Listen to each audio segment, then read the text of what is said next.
बच्चे के साथ अब्यूज़ होने से कहाँ जाके कंप्लेन करें? उन्हें लगता था कि हर एक कंप्लेन के लिए पुलिस स्टेशन जाना है।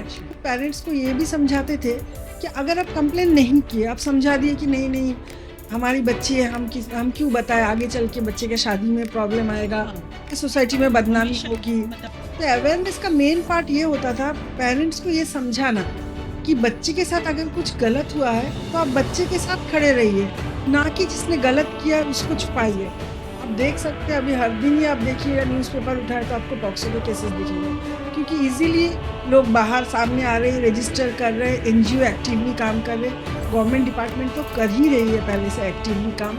पुलिस डिपार्टमेंट है, सब मिलके सारे स्टेक होल्डर्स काम कर रहे हैं। और ऐसा है कि आप बच्चों को फ़ोन, लैपटॉप से दूर भी नहीं रख सकते, फ़ोन देना ही पड़ेगा। कोविड के दौरान में फ़ोन ही स्कूल था, फ़ोन ही ट्यूशन था, फ़ोन ही सब कुछ था।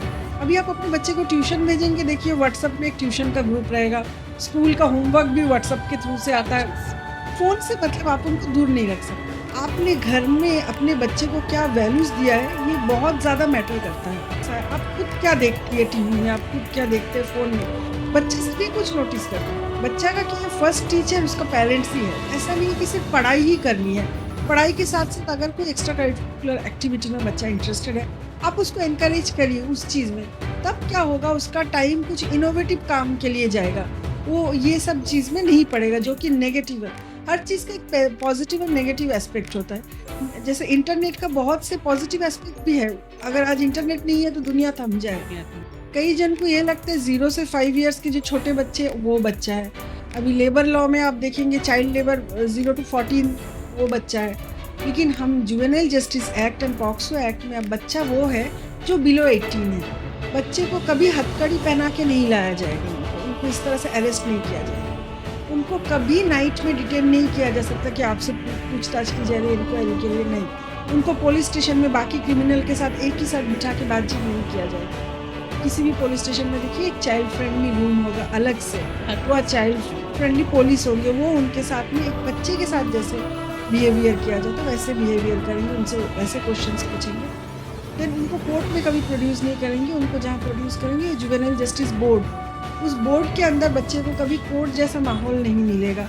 ना ही वहाँ वर्दी में पुलिस खड़ी रहेगी, ना ही आपसे वैसे सवाल जवाब, किसी भी तरह का आपको ह्यूमिलेट करना, वैसा कुछ नहीं रहेगा।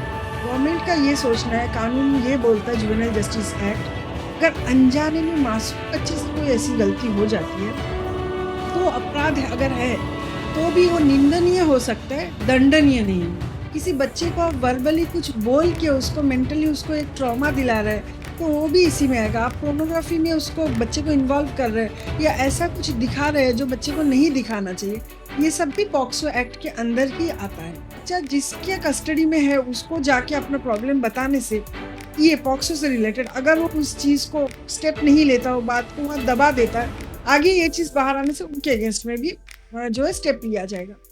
बच्चे को रिपीटेडली कोर्ट या पुलिस स्टेशन आना नहीं होगा। बच्चा को एक बार नहीं आना होगा और बच्चा जब अपना गवाही देगा तब वो इन कैमरा होता है।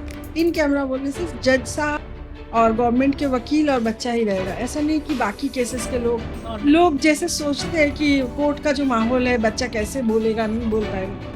इसके लिए अलग से चाइल्ड फ्रेंडली कोर्ट है। क्योंकि देखिए पॉक्सो के मैक्सिमम केसेस देखेंगे तो कई बार देखा जाता है कि जो एक्यूज्ड होता है आउटसाइडर नहीं होता, विद इन द फैमिली होता है। जिसके ऊपर बच्चा ट्रस्ट करता है तो उसके लिए बहुत ईज़ी होता है बच्चे को अपना शिकार बनाना, कि आपको कहीं नहीं जाना है कंप्लेन करने के लिए। अगर आपका फैमिली में या जिसकी भी फैमिली में हो रहा है तो बच्चे को कहीं नहीं जाना है, पुलिस बच्चे के पास आएगी। आप ओवर द फोन भी बता सकते हैं कि हमारे यहाँ में ऐसा अब्यूज़ का केस हुआ है, तो रात के 12 बजे भी पुलिस आपके पास आएगी बच्चे का स्टेटमेंट लेने के लिए, आपको नहीं जाना है। एंड जो पुलिस आएगी आपके पास स्टेटमेंट लेने के लिए, वो पुलिस के यूनिफॉर्म पहन के, हाथ में छड़ी एंड पुलिस का टोपी पहन के वर्दी नहीं आएगी, सिविल ड्रेस में नॉर्मल तरीके से। एंड ये नहीं कि पड़ोसी सब खड़े हैं सब भर के, ऐसा नहीं है। बच्चा बिल्कुल अकेले में जहाँ वो कंफर्टेबल फील करे, जिसके साथ कंफर्टेबल फील करे उसको रख के उसका स्टेटमेंट लिया जाएगा, उसका मेडिकल करवाया जाएगा। मतलब कि थ्रूआउट ये जो प्रोसेस है ये एकदम चाइल्ड फ्रेंडली मैनर में किया जाएगा लास्ट तक। ये बोलते हैं ना हर एक चीज़ का मेरिट्स एंड डिमेरिट्स है, मतलब वो सिक्का का दो पहलू है, नेगेटिव एंड पॉजिटिव दोनों होता है। एक्ट तो बनाया है बच्चों के प्रोटेक्शन के लिए, एंड प्रोटेक्शन हो भी रही है, हमने काफ़ी अवेयरनेस भी कराया। लेकिन अवेयरनेस से कई कई जन इसका मतलब सही यूज़ किए, कई जन इसका मिसयूज़ भी करते हैं। लोग अपना फ़ायदा के लिए बच्चे को यूज़ कर रहे हैं। बट आजकल स्कूल में टीचर्स डरते हैं बच्चों को डाँटने के लिए।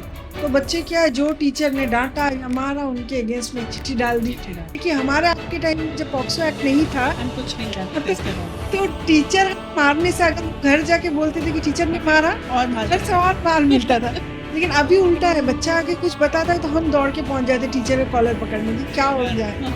ऐसे भी केसेस देखा जाता है, मानिए 2 फैमिली या 2 नेबर्स के बीच में कुछ सिविल केस, कोई ज़मीन जायदाद का केस चल रहा है। जब पता चल गया और नहीं जीत सकते, तो उसके ऊपर एक एलिगेशन ला के पॉक्सो का केस ला देते हैं। आप एजुकेटेड हैं और आप टोटली अवेयर है कि आपका राइट्स क्या है और आपके साथ गलत हो रहा है, तो आप अपने लिए आवाज़ उठा सकते हैं। उसका सशक्त है, मेरे हिसाब से वुमेन एम्पावरमेंट यही है। लेकिन आप देखिएगा ऐसे डोमेस्टिक वायलेंस के बहुत से केसेस आएंगे और रिप्यूटेड फैमिली से ही। आप सोशल मीडिया पर जाके देखिए, वेल नोन फैमिली का बहू के साथ भी ऐसा हो रहा है, क्योंकि वो आवाज़ नहीं उठा रही है।